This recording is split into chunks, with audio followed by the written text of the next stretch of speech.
Tuhan firman-Mu ajaib, kekal meski gunung menghilang. Tiada huruf yang gagal, tak terpatahkan siasat. Hidup seperti-Mu ya Allah, lebih dari emas.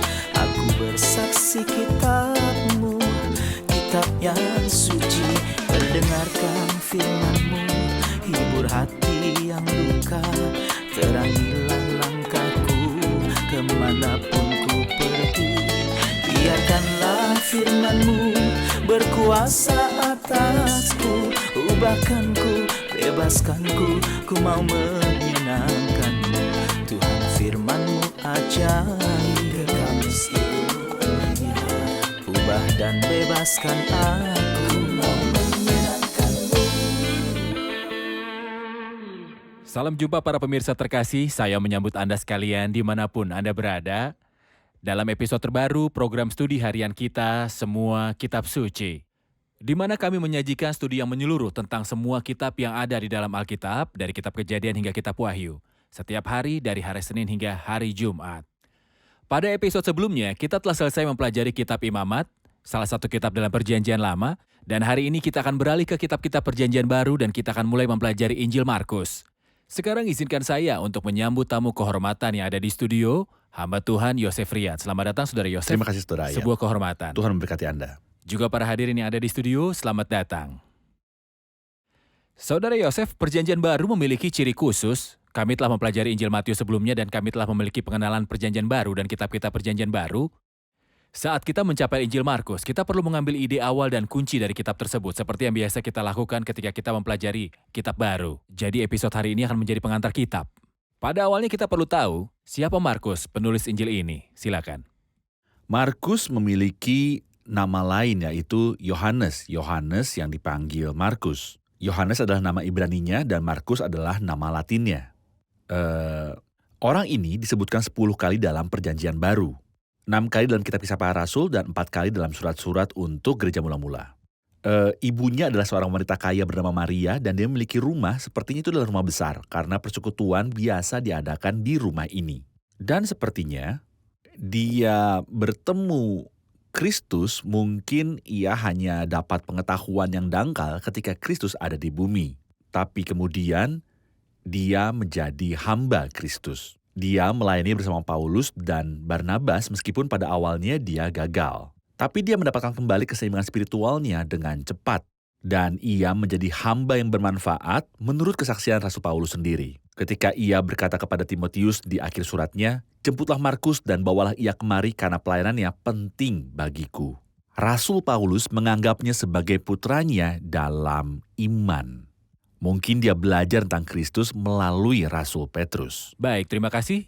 Dia menulis kepada kita Injil ini, dan kita perlu tahu setidaknya tanggal penulisan Injil ini. Sekitar tahun berapa? Pada tahun 60 Masehi. Ini mungkin ditulis seperti yang dikatakan tradisi di Roma. Tapi kita tidak memiliki dokumentasi lengkap tentang ini. Benar, terima kasih. Masing-masing dari keempat Injil berbicara tentang pribadi Kristus dari suatu sudut. Sudut pandang manakah yang Markus khususkan Kristus dalam Injil ini?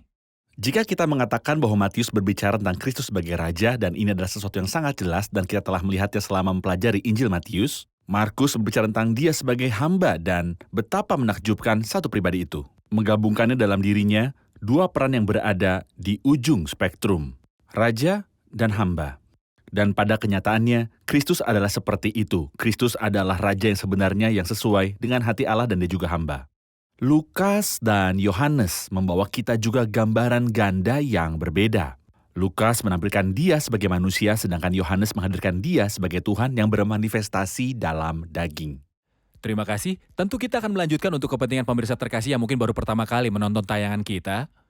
Kita akan melihat layar sekarang, sementara Anda akan memberi kami pengantar atau gambaran umum dari keempat Injil. Kami akan menghubungkan Injil Markus dengan 3 Injil lainnya dan kita akan tahu dari sudut mana setiap Injil berbicara tentang Kristus dan apa ciri masing-masing dari keempat Injil dan khususnya Injil Markus. Benar. Silakan Saudara Yosef. Jadi, jika kita melihat peran-perannya seperti yang telah kita tunjukkan beberapa waktu lalu, Matius berbicara tentang Kristus sebagai Raja, Markus sebagai Nabi, Lukas berbicara tentang dia sebagai seorang imam, dan Yohanes berbicara tentang dia sebagai anak Allah. Adapun gelarnya Anak Daud dalam Injil Matius, anak Abraham dalam Injil Markus, anak manusia dalam Injil Lukas. Anak Allah, dan di sini kita melihat saling melengkapi yang luar biasa. Ini bukan hanya pengulangan belaka, Matius mengulangi apa yang dikatakan Markus, tetapi masing-masing dari sudut yang Sebelum kita spesifik. meninggalkan poin ini, Silakan. apa perbedaan antara anak Daud, anak Abraham, anak manusia, dan anak Allah? Anak Daud adalah pemilik tahta. Tuhan telah berjanji bahwa seseorang dari garis keturunan Daud akan duduk di singgasananya. Dan malaikat Gabriel berkata Tuhan Allah akan memberikan kepadanya tahta ayahnya, Daud. Jadi anak Daud adalah Mesias, sang raja. Hubungannya kepada orang Israel. Hubungannya adalah dengan Israel, sementara anak Abraham adalah hubungannya dengan seluruh dunia sebagai ia yang akan membawa berkat. Karena ketika anak Abraham dipersembahkan di atas mezbah dalam Kejadian pasal 22, janji Tuhan adalah bahwa dalam benihnya semua keluarga di bumi akan diberkati. Jadi Kristus yang disalibkan di Kalvari menjadi berkat bagi semua orang dan bangsa di bumi. Dan anak manusia? Anak manusia yang akan segera memerintah atas seluruh alam semesta. Dan anak Allah berhubungan dengan ketuhanan, artinya anak manusia berhubungan dengan kemanusiaan. Dan anak Allah berhubungan dengan keilahian. Mohon ingatkan juga apa yang membedakan Injil Markus dibandingkan dengan Injil lainnya. Jika kita lihat, mengapa Kristus datang? Menurut Injil Matius, dia datang untuk menggenapi. Aku datang bukan meniadakannya, melainkan untuk menggenapinya. Mengapa dia datang sesuai dengan Injil Markus? Dia datang untuk melayani, bukan untuk dilayani, tetapi untuk melayani. Mengapa dia datang menurut Injil Lukas? Untuk mencari dan menyelamatkan yang hilang. Menurut Injil Yohanes, aku datang supaya mereka mempunyai hidup dan mempunyainya dalam segala kelimpahan. Jika kita melihat makhluk hidup yang kita baca di pasal 1 Yeskiel dan pasal 4 di kitab Wahyu, perbedaannya sangat jelas. Makhluk hidup pertama adalah singa. Ini adalah Injil Matius, Raja Binatang. Banteng yang melayani menurut Injil Markus, manusia menurut Injil Lukas, dan elang terbang menurut Injil Yohanes. Kepada siapa Injil ini ditulis? Adapun Matius ditulis untuk orang-orang Yahudi, Markus ditulis untuk orang Romawi, Lukas ditulis untuk orang Yunani, sementara Yohanes ditulis ke seluruh dunia. Jika kita melihat fitur dari setiap Injil ini, kita akan mencatat bahwa Injil Matius dicirikan oleh banyaknya khotbahnya yang panjang. Markus dicirikan oleh keajaiban dan detail yang akurat. Lukas menceritakan pada kita tentang perumpamaan Kristus. Sementara Yohanes berfokus pada perjumpaan pribadi dengan Kristus. Beri kami ide lain tentang urutan peristiwanya, Saudara Yosef. Untuk peristiwa seperti untuk Matius adalah urutan dispensasional. Perbedaan dalam dispensasi, urusan Allah dengan manusia. Sedangkan Injil Markus mengurutkan peristiwa-peristiwa dalam urutan sejarah. Lukas mengurutkan peristiwa-peristiwa dalam tatanan moral. Dan Injil Yohanes mengurutkan mereka menurut urutan sejarah juga. Terima kasih Saudara Yosef. Kami memberitahu pemirsa bahwa semua materi ini akan tersedia di semua episode dan tersedia di situs web jika seseorang ingin menyimpulkannya. Kita Benar. rehat sejenak dan kembali untuk menjawab pertanyaan hadirin.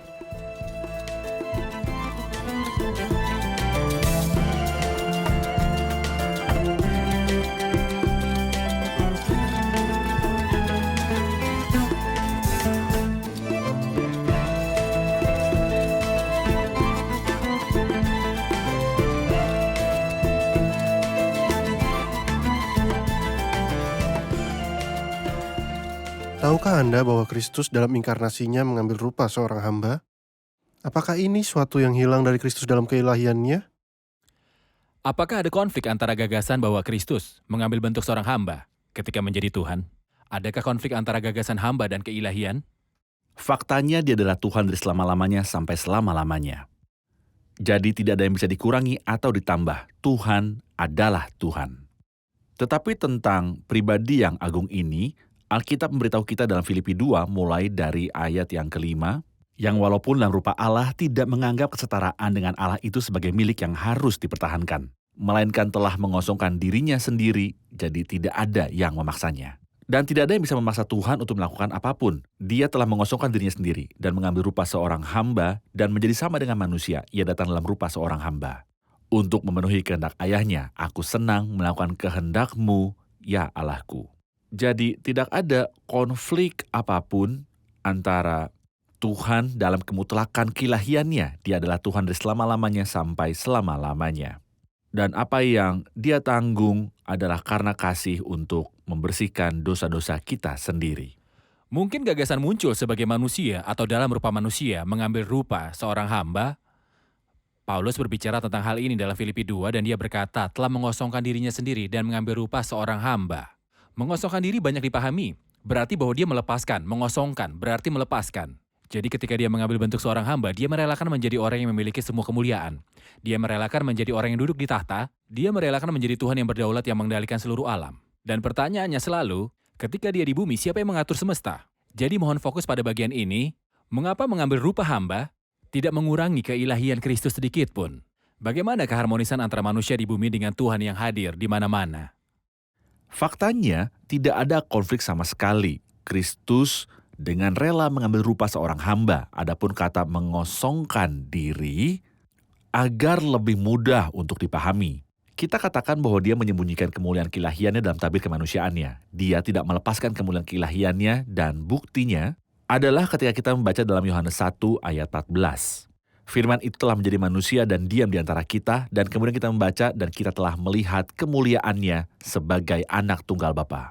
Bagaimana mereka melihat? Di saat-saat tertentu, kemuliaan terpancar darinya, kemuliaan anak tunggal Bapa. Jadi jika dia telah merelakan, bagaimana para rasul melihat kemuliaan Kristus sebagai kemuliaan anak tunggal Bapa? Dia tidak merelakan kemuliaan ini, tetapi dia menutupi kemuliaannya dalam tabir kemanusiaannya. Jadi para murid dapat melihat dia dan yakin bahwa dia adalah Allah yang dinyatakan dalam daging. Tetapi kemuliaan ini tidak bersinar karena tidak ada yang melihat Tuhan dan hidup. Baik, mungkin ungkapan mengosongkan diri juga bisa berarti tidak meninggalkan tetapi mengenakan. Jadi dia mengenakan pakaian. Pakaian yang menyembunyikan ciri-ciri kemuliaan, yaitu daging. Benar. Gagasan Kristus adalah hamba. Ini akan jelas melalui Injil Markus. Mengapa Kristus mengambil rupa seorang hamba? Bentuk manusia tidak apa-apa, itu familiar. Tapi mengapa seorang hamba secara khusus? Pekerjaan hamba, untuk apa dia datang? Kita membaca dalam Yohanes 6, sebab aku telah turun dari surga bukan untuk melakukan kehendakku, tetapi untuk melakukan kehendak Dia yang telah mengutus aku. Berikut adalah arti dari kata hamba. Aku datang untuk misi yang saya lakukan atas nama Tuhan. Apa misi yang dia lakukan? Bahwa ia lakukan penyelamatan untuk umat manusia. Tidak ada orang lain yang bisa melakukan penebusan ini. Semua manusia berdosa. Orang yang akan menebus saya harus sama. Itulah sebabnya kita baca dalam Ibrani 2, sebab sesungguhnya bukan malaikat yang ia kasihani. Malaikat berdosa, tapi dia tidak memberikan pertolongan kepada para malaikat. Dia tidak mengambil sifat mereka pada dirinya. Tapi keturunan Abraham yang ia kasihani, dia mengambil sifat kita karena dia ingin untuk menyelamatkan kita. Itulah sebabnya dia datang dalam rupa manusia untuk menebus manusia. Dan ini adalah pekerjaan yang dia lakukan atas nama keilahian. Benar. Saudara Yosef, selama presentasi perjanjian baru dan dalam Injil Matius, Anda menarik hubungan antara 4 Injil dan 4 jenis pengorbanan dari kitab Imamat. Bisakah Anda memberitahu kami, Injil Markus dikaitkan dengan sudut mana dari pengorbanan Kristus? Jadi ketika kita membaca kitab Imamat pasal 1-5, kita menemukan 4 korban darah, yaitu korban bakaran, korban keselamatan, korban penghapus dosa, dan korban tebusan salah. Dan kita bisa melihat urutan pengorbanan ini dalam Injil karena pada akhir setiap Injil kita membaca tentang karya Kristus di kayu salib. Dan kita melihatnya dalam urutan terbalik. Jadi kita menemukan bahwa Injil Matius berbicara pada kita tentang korban pelanggaran. Markus berbicara pada kita tentang korban penghapus dosa. Lukas berbicara pada kita tentang korban pendamaian. Dan Yohanes bicara pada kita tentang korban bakaran. Jadi Injil Matius korban penghapus salah dan Injil Markus korban penghapus dosa. Ketika kita menemukan Kristus tergantung di kayu salib menurut Injil Markus sebagai korban penghapus dosa untuk menebus dosa dari orang-orang percaya yang bertobat. Baik, terima kasih. Setiap Injil memiliki sifatnya. Kita perlu tahu ciri-ciri Injil Markus, apa yang khusus di dalamnya, apa yang dibicarakan. Fitur Injil Markus berbicara kepada kita tentang Kristus, sang hamba yang aktif dan pekerja keras. Itu sebabnya misalnya kita akan menemukan kata yang diulang, mungkin lebih dari yang muncul di seluruh perjanjian baru. Jadi jika kita mengatakan bahwa kata segera muncul dalam perjanjian baru sekitar 80 kali. Lebih dari setengahnya ada di Injil Markus saja, 42 kali, 6 kali 7. Pekerjaan yang sempurna. Angka 6 menandakan pekerjaan dan angka 7 menandakan kesempurnaan. Karya Kristus yang sempurna. Dalam Injil Markus. Itu sebabnya kita baca kata segera, segera, segera. Di pasal 1 kita membaca kata segera atau segera. Keduanya adalah satu kata dalam bahasa Yunani hoesis, yang diulang 11 kali dalam pasal 1 saja. Jadi, Kristus adalah hamba aktif yang tidak punya waktu untuk hal lain selain bekerja. Dia berkata tentang dirinya sendiri dalam Yesaya 49, "Aku telah menghabiskan kekuatanku, aku lelah." Jadi Kristus lelah, dia menghabiskan kekuatannya. 2 kali dalam Injil ini kita baca bahwa mereka bahkan tidak punya waktu untuk makan. Mereka tidak bisa makan lebih dari hanya roti. Inilah banyaknya pelayanan yang menghabiskan seluruh waktu Kristus sehingga dia bahkan tidak menemukan waktu untuk makan. Benar, terima kasih. Saudara Yosef, siapapun yang membaca Injil, khususnya Injil Markus, akan langsung memperhatikan dari pasal yang pertama bahwa penulis tidak menyinggung tentang peristiwa kelahiran Kristus, seperti Matius menjelaskannya atau Lukas. Kita juga melihat bahwa dia menulis kepada kita tentang kepelayanan Kristus secara langsung. Pertanyaan saya, bagaimana Markus menulis? Apakah Markus menghilangkan bagian ini karena misalnya lupa, dia tidak mengingatnya, itu tidak didikte kepadanya, atau mungkin ada tujuan Roh Kudus telah mengabaikan beberapa informasi atau peristiwa dan telah disebutkan oleh beberapa orang yang lain? Faktanya kita melihat betapa hebatnya Alkitab. Jadi ketika dia bicara pada kita tentang raja, dia bicara tentang kelahirannya dan tentang silsilahnya. Ketika dia bicara pada kita tentang manusia dalam Injil Ini di Lukas, Matius tentu saja. ini di Matius. Ketika dia bicara tentang manusia menurut Injil Lukas, dia juga bicara tentang kelahirannya dan garis keturunan. Sementara ketika dia bicara tentang hamba dalam Injil Markus, dia tidak bicara tentang kelahirannya, juga tentang garis keturunannya. Mengapa? Karena saya peduli dengan prestasi hamba. Dia datang, jadi apa yang dia lakukan? Apakah Anda ingin tahu apa yang dia lakukan? Baca Injil Markus dan Anda akan kagum. Ketika kita baca Injil Yohanes, kita juga tidak membaca tentang kelahiran dan garis keturunannya. Apakah itu dilupakan? Tentu saja tidak. Lalu apa? Karena dia adalah Tuhan. Jadi bagaimana Tuhan bisa dilahirkan dan bagaimana dia harus memiliki garis keturunan? Itulah sebabnya ketika disebutkan maka Alkitab memang sengaja tentang ini. Dan ketika tidak disebutkan, Alkitab memang sengaja tentang ini. Dan inilah keindahan Alkitab yang kita miliki di genggaman tangan kita. Terima kasih Saudara Yosef, kita rehat sejenak dan kembali untuk menjawab pertanyaan hadir.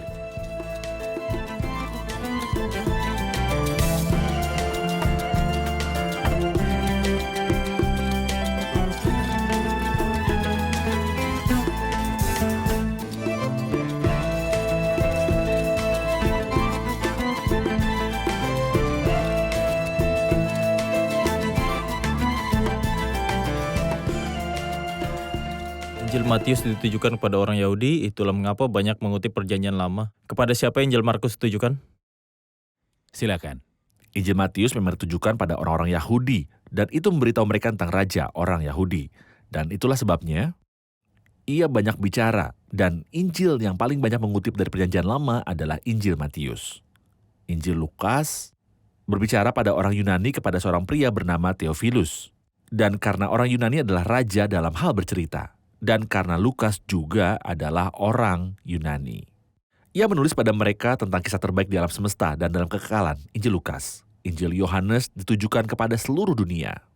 Tapi semua yang tercantum di sini telah dicatat supaya kamu percaya bahwa Yesuslah Mesias anak Allah. Itu sebabnya dia mengabaikan posisi khusus orang-orang Yahudi dan dia tidak membicarakannya. Tapi dia bicara tentang kasih karunia Tuhan yang ditujukan ke seluruh dunia. Adapun Injil Markus ditulis untuk orang Romawi. Dan dia menulis pada mereka tentang budak yang aktif. Ada yang mengatakan bahwa gerak cepat dalam Injil Markus adalah karena itu tunjukkan pada orang Romawi yang seperti orang Amerika pada masa itu. Ada yang bilang begitu karena dia menulis di bawah pengawasan Rasul Petrus dan Petrus menyukai aksi dan gerakan.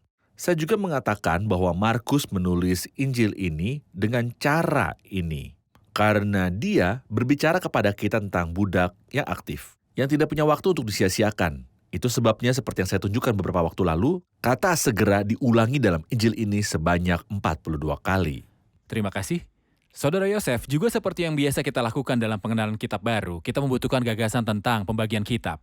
Baik dalam beberapa divisi, 2, 3, 4, apapun itu. Beri kami gambaran tentang divisi Injil Markus untuk memudahkan pemirsa untuk mengikuti pelajaran ini. Maukah bersama kami Anda melihat apa yang kami tayangkan di layar dan melewatinya dalam divisi? Jadi ada 2 cara untuk membagi Injil Markus. Ada divisi 2 kali lipat dan divisi 6 kali lipat. Pembagian 2 kali lipat itu mudah. Dari pasal 1 sampai 10 pelayanan Kristus di Galilea. Pasal 11 hingga 16 penolakan terhadap Kristus dan salib serta kebangkitannya. Baik. Ini hanyalah 2 bagian dari Injil Markus. Divisi 6 kali lipat memiliki lebih banyak detail. Divisi terbesarnya adalah dari pasal 1 ayat 14 sampai 13 ayat 37 pekerjaan dan ajaran hamba. Tapi sebelumnya kita membaca tentang presentasi hamba. Yohanes Pembaptis menampilkan dia dalam ayat 1 sampai 8 dari pasal 1. Dari ayat 9 sampai 11 memperkenalkan hamba, Bapa menyatakan kesenangannya dengan putra. Godaan hamba ayat 12 dan 13, semua ini ada di pasal 1. Setan menggoda dia, tetapi dia membuktikan kelayakannya. Bagian besar seperti yang telah kita tunjukkan adalah dari pasal 1 ayat 14 hingga 13 ayat 37. Pekerjaan dan ajaran hamba, dan kita sampai pada bagian terakhir, semangat hamba dan kematiannya pada pasal 14 dan 15.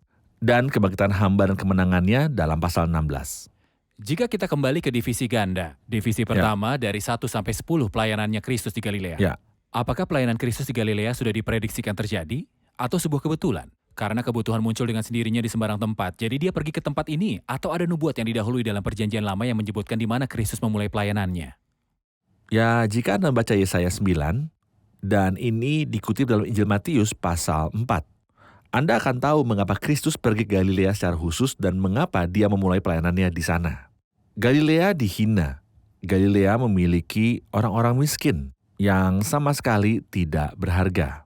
Sehingga Yesaya berkata, sebagaimana waktu awal telah dipermalukan, daerah ini pada akhir zaman akan dihormati. Jadi daerah-daerah ini tidak beruntung, menderita, tidak berharga. Sehingga ketika Salomo menghadiahkan kepada Hiram Raja Tirus 20 kota di Galilea, dia membenci mereka. Ini menunjukkan betapa tidak berharganya Galilea. Tetapi Kristus memulai pelayanannya dari Galilea. Perkataan Yesus digenapi. Bangsa yang berjalan di dalam kegelapan telah melihat terang yang besar. Mereka yang diam di negeri kekelaman, atasnya terang telah bersinar. Jadi ini membawa kita kembali ke ide manajemen surga. Dari peristiwa kelahiran Kristus, pelayanan Kristus, kematian Kristus, kebangkitan Kristus. Di mana dia dilahirkan? Surga telah menetapkan sebelumnya. Di mana dia akan memulai pelayanannya, surga telah menetapkannya. Ini tidak disesuaikan dengan suasana hati manusia. Dan bahkan bukan sesuai kebutuhan manusia, karena semua tempat di bumi membutuhkannya pada saat itu. Benar. Surga telah menetapkan sebelumnya. Benar. Anda memberitahu bahwa tujuan dibalik kedatangan Kristus dalam Injil ini adalah pelayanan. Ya. Diketahui bahwa penguasa rakyat mendominasi mereka. Penguasa memeras mereka. Tetapi Kristus datang dan mempersembahkan, artinya dia memberi. Apa yang hal ini katakan tentang hati Kristus dan hati Allah? Faktanya, orang menggambarkan Tuhan seolah-olah dia sombong, seolah-olah dia mengambil dan tidak memberi. Kekristenan menggambarkan dia bagi kita sebagai kasih. Dan kasih menemukan kesenangannya dalam pelayanan dan dalam memberi. Ketika kita membaca bahwa Tuhan adalah kasih, bukan hanya sekedar kata yang kita ucapkan, tetapi membaca Alkitab Anda akan menemukan bagaimana Tuhan mengasihi. Dan siapa yang dia kasihi, dia mengasihi yang tidak dikasihi. Siapa mereka yang tidak bisa dicintai? Mereka adalah aku dan kamu. Ketika kita membaca misalnya dalam Hosea 14, aku akan memulihkan mereka dari penyelewengan, aku akan mengasihi mereka dengan sukarela. Jadi Tuhan mengasihi, tapi mengapa dia mengasihi kita? Faktanya dia mulai mengasihi sebelum saya datang kepadanya. Dia mengasihiku bukan karena aku mengasihinya. Kita mengasihi dia karena dia lebih dahulu mengasihi kita. Terima kasih Saudara Yosef, kita sudah di akhir episode, mari rangkum bersama para hadirin. Apa yang telah Anda pelajari? Kita belajar Kristus mengosongkan dirinya tidak berarti bahwa dia meninggalkan kemuliaan, tetapi dia menyerahkan semua kehendaknya. Kemuliaannya tersembunyi dalam tabir kemanusiaannya sehingga dia bisa menunjukkan diri kepada umatnya. Karena manusia tidak dapat melihat Tuhan dan hidup. Ciri Injil Markus adalah berbicara tentang hamba yang aktif, dan kata segera disebutkan 42 kali, 6 kali 7 itu adalah kesempurnaan pekerjaan. Besarnya kasih karunia Tuhan yang mengunjungi Markus tidak hanya mengunjunginya, tetapi membuatnya menjadi hamba Kristus. Bahkan dia tersandung di awal pelayanannya. Tetapi dia kembali dan menulis Injil untuk kita tentang Kristus sang hamba. Terima kasih, Tuhan memberkati. Terima kasih Saudara Yosef, Tuhan memberkati. Pemirsa terkasih, pemikiran Alkitabiah ini asing bagi pikiran manusia. Karena berakar dalam pikiran manusia bahwa Tuhan menuntut manusia dan bahwa Tuhan suka memerintah manusia. Dan bahwa Tuhan menuntut agar manusia melayani dia dan menyembah dia sepanjang hidup. Tetapi betapa jauhnya ini dari pemikiran ilahi yang ada. Bahwa Tuhanlah yang menjangkau manusia, yaitu firman yang menjadi daging, dan diam di antara kita. Mengapa Tuhan datang dan berinkarnasi? Mengapa dia mengambil alih rupa manusia untuk melayani manusia? Kristus berkata tentang dirinya, anak manusia datang untuk mencari dan menyelamatkan yang hilang. Dia juga katakan, dia datang bukan untuk dilayani, melainkan untuk melayani. Dan untuk memberikan nyawanya menjadi tebusan bagi banyak orang, Tuhan mengulurkan tangan kepada manusia. Tuhan bekerja untuk memenuhi kebutuhan manusia. Tuhan memberikan semua yang diperlukan untuk membuat manusia bahagia. Tuhan menyajikan, Tuhan memberi. Kristus melakukan pelayanan yang tekun. Dan di kayu salib dia memberikan nyawanya. Ini adalah pemikiran ilahi, para pemirsa terkasih. Anda perlu dilayani dan saya perlu untuk dilayani. Dan Kristus datang untuk melakukan pelayanan ini. Jika Anda mencari seseorang untuk memenuhi kebutuhan Anda, dan untuk membuat Anda memenuhi syarat untuk berdiri di hadapan Tuhan dan diterima, Anda harus menerima pribadi Kristus, satu-satunya pribadi, yang datang untuk melayani dan memenuhi kebutuhan Anda untuk berdiri dalam kebenaran yang sempurna, di hadapan Allah dalam hadirat-Nya. Pemirsa terkasih, sampai jumpa di episode selanjutnya. Tuhan menyertai.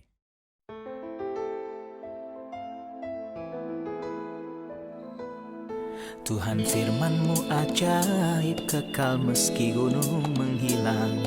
Tiada huruf yang gagal, tak terpatahkan siasat. Hidup seperti-Mu ya Allah, lebih dari emas. Aku bersaksi kitab-Mu, kitab yang suci.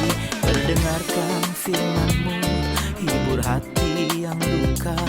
Terangilah langkahku kemanapun ku pergi. Biarkanlah firman-Mu berkuasa atasku. Ubahkanku, bebaskanku, ku mau menyenangkan-Mu.